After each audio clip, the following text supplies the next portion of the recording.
Kaixo ekipo! Hola, kaixo! Zer moduz zaudete, zer moduz, nola doa.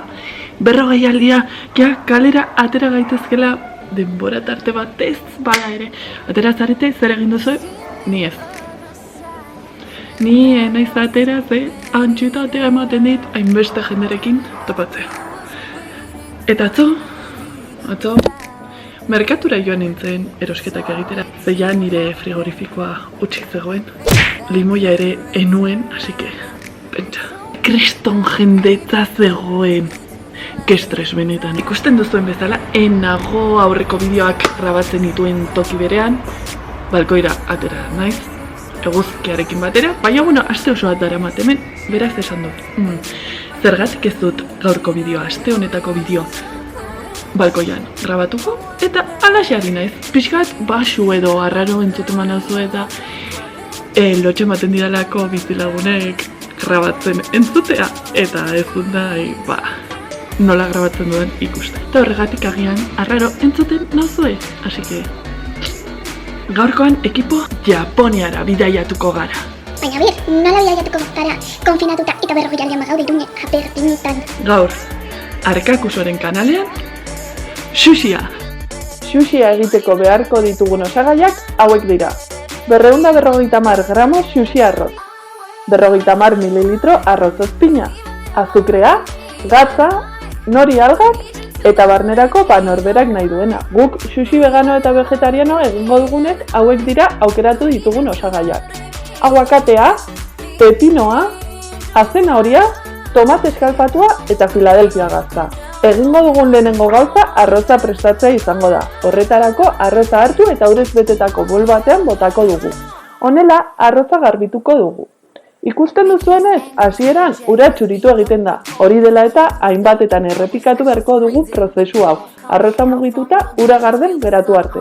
Jarraian, eltze batean ura eta arroza bota eta berotzen jarriko dugu irakiten hasten den arte.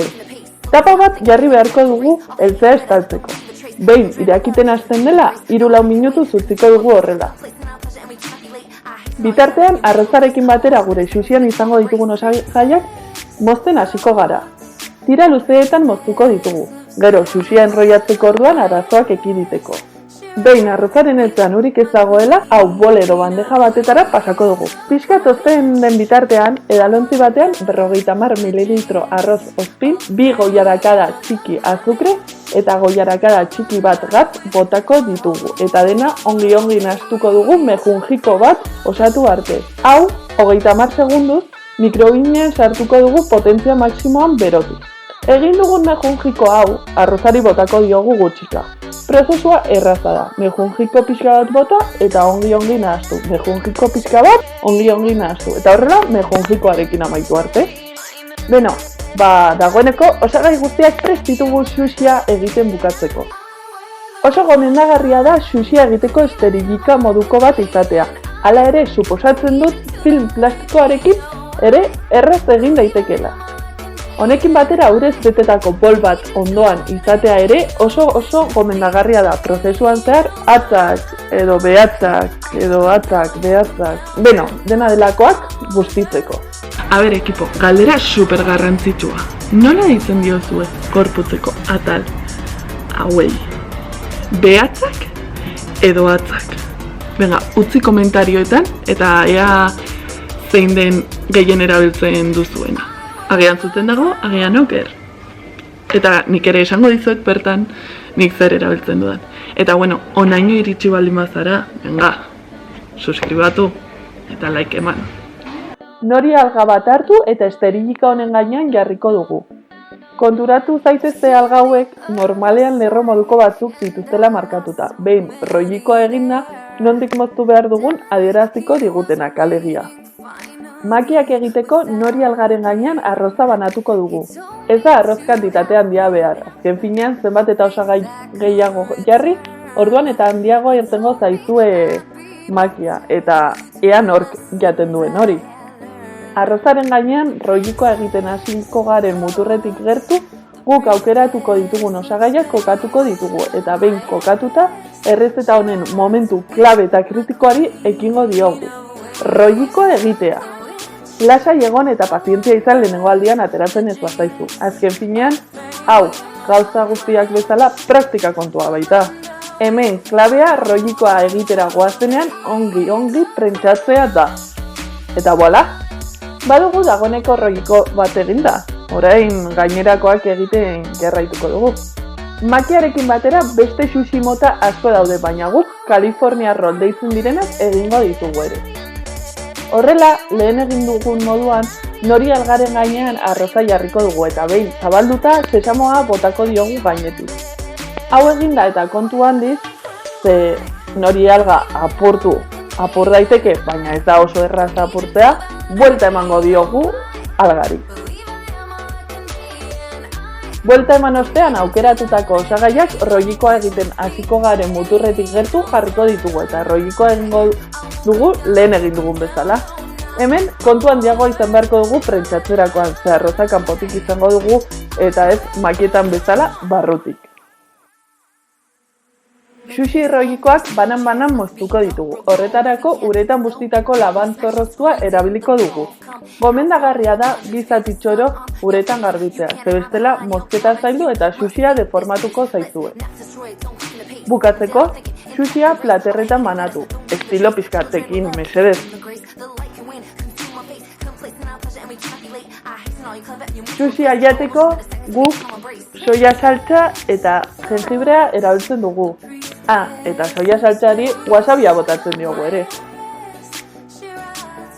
Eta voila, sushi goxo-goxoa eta etxean egindakoa gainera. Errezeta erraza eta osasuntxoa. Venga, zuetako nor animatuko da, nortzuk animatuko zarete errezeta praktikan jartzen eta gero egiten duzuenean sare sozialetan partekatu eta ni @arkakuso etiketatu nik ikusteko ea zer moduz ateratzen zaizuen sushia. Ea rollituak eta prentsatzeko teknika nolakoa duzuen. Bidea bukatu baino lehen konexio berezia egin behar dut neurekin.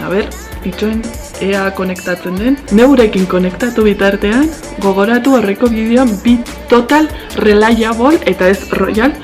Total reliable delivery service zozketatzen genituela. Eta beno, hemen txedut, venga, nebu, esan bai, zozketaren irabazleak ditugu, bai.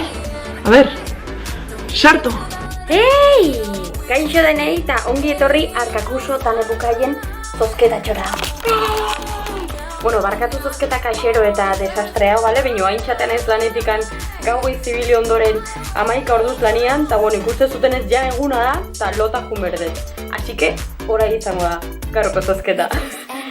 Hemen txedakat, prest, ja, zozketa egiteko, eta ikusten dezutenez parte hartu zuten pertsonak izan ziren. Ainhoa Gomez Perez, Pixelin, Maialen Cristobal, Luisa Gaintza eta Bidatzbianoa Etxagoe. Eta, aurrekoan esan genizuen bezala, zozketa izango da, totally reliable delivery service jokuana, bale? Bi joku oparituko ditugu, bi joku zozketatuko ditugu, eta hoi, así que, simplemente, emango juz bodoiei eta abertzen tokatzen zaio. Sorteon guztiei. Eta eskerrik asko parte hartzeagatik, Tintiririn, Arkakuso, redoble. Lehenengo postuan, Maialen Cristobal eta bigarren postuan, Luisa Gaintza. Eskerrik asko denei parte hartzeagatik eta Luisa, Maialen, astelenian jarriko naiz ni kontaktuan zuekin eta jokutxoa emango dizuet. Aio! Zorionak total reliable delivery service edo ez dakitia nola deitzen den joku hori. Jokoa irabazi dituzuenei eta mil esker parte hartu duzuen guztiei. Eta nola ez, mil esker neburi. Nebu sexy. Nebu jolastoa joguak ira. Beno ekipo, espero dut bideoa gustoko izana. Eta badakizu ez. Gustatu bat zaizue super like, mega like bat ematea. Zuen sare sozialetan bideoa partekatu nahi baldin baduzu, badakizue partekatzea dutuela, arpidetu, oraindikan arpidetu ez bazarete, arpidetu, eta, sare sozialetan ikusiko dugu elkar. Agur!